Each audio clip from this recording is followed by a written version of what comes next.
Marcus Chen had spent the last 3 years in the Karakoram Mountains, far from civilization, far from the war that had reduced Earth's cities to ash. The hermit's cave overlooking the valley had become his sanctuary, a place where the screams of dying worlds couldn't reach him.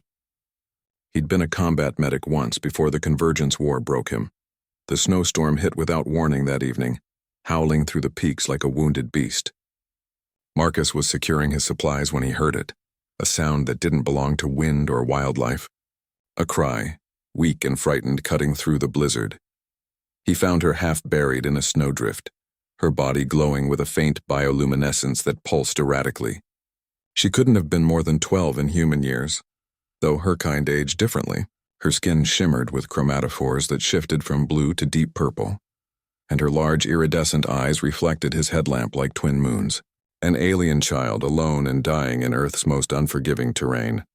Marcus's first instinct was to leave her. He'd left humanity behind for a reason, but those eyes, filled with terror and a desperate plea, shattered something in his carefully constructed walls. "All right, kid," he muttered, scooping her fragile form into his arms. "Let's get you somewhere warm." The journey back to his cave nearly killed them both. The girl, he decided to call her Nova, weighed almost nothing, but the storm fought him for every step. Her temperature dropped dangerously low, her glow dimming to barely a flicker. Marcus wrapped her in every blanket he owned and started a fire, working with the mechanical efficiency of his medic days. She stirred hours later, her eyes focusing on him with confusion and wonder. She spoke in a language of melodic tones and harmonic frequencies that his translator chip struggled to interpret, but her gratitude was universal. She touched his hand and images flooded his mind, a crash, her ship torn apart by atmospheric entry, her desperate escape pod failing. "You're alone," Marcus said softly. "Like me." Over the next day, they communicated through gestures and shared visions. Nova's people, the Luminari, were explorers and cartographers mapping the galaxy's wonders. She'd been on her first expedition when everything went wrong. Marcus fashioned her a thermal suit from his old military gear and plotted the safest route across the mountains to the nearest lowland settlement where she might find help. The crossing took 18 hours.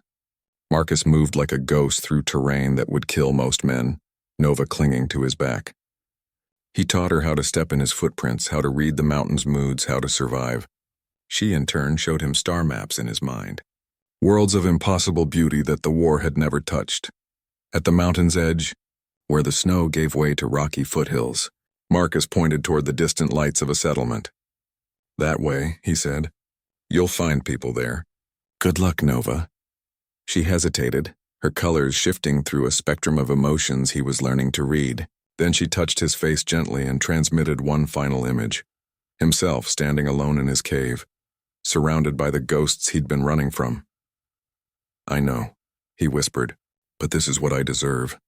She descended into the valley, and Marcus returned to his solitude.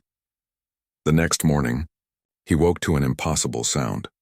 The deep thrumming of starship engines, a chorus of mechanical thunder that shook the mountain itself. Marcus stumbled out of his cave and froze. 30 starships surrounded his position, each one a masterwork of alien engineering. Luminary vessels hung in perfect formation, their hulls shimmering with the same bioluminescence as Nova's skin. Smaller craft descended, landing with impossible grace on the narrow ledges surrounding his cave. Marcus raised his hand slowly, expecting weapons, expecting judgment. Instead, the first beings to emerge wore robes of living light, their colors radiating warmth and respect. They approached him with measured steps, and their leader, an imposing figure whose chromatophores blazed gold, knelt before him. Through his translator, the words came, "You saved the beacon." "The what?" Marcus stammered. "Crown Princess Novalith of the Luminari Collective," the leader explained, his voice resonating with harmonics of profound gratitude. "The beacon of our people. We've been searching for 3 days, scanning every inch of your planet. You not only saved her life, you taught her to survive, asked nothing in return, and sent her onward when you could have demanded reward." Marcus shook his head. She needed help." "Precisely." Another luminary stepped forward, her colors shifting to reverent silver. In a galaxy where most species would have exploited such an opportunity, You exhibited what our records call humanity's paradox, the capacity for selfless compassion even in personal darkness. Nova emerged from the largest ship, now dressed in royal regalia that sparkled like captured starlight. She ran to Marcus and embraced him, speaking rapidly in her native tongue. The translator rendered it. He has the soul of a mountain, strong, enduring, sheltering. He saved me when his own heart was breaking. The Golden Leader rose. We came to thank you, Marcus Chen, but we also bring an offer. Your world is rebuilding. Our people wish to help, not as conquerors or saviors, but as friends. And you who showed us humanity's true nature, would you consider being our liaison? A bridge between our peoples? Marcus looked at the assembled fleet, at Nova's hopeful eyes, at the sky he'd stopped believing in. The ghost in his cave suddenly seemed smaller, more distant. I don't deserve— You saved a child in a storm.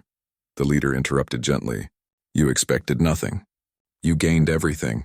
That is precisely who deserves to represent your kind. Marcus Chen, the hermit of Karakoram, the man who'd fled humanity, found himself laughing for the first time in years.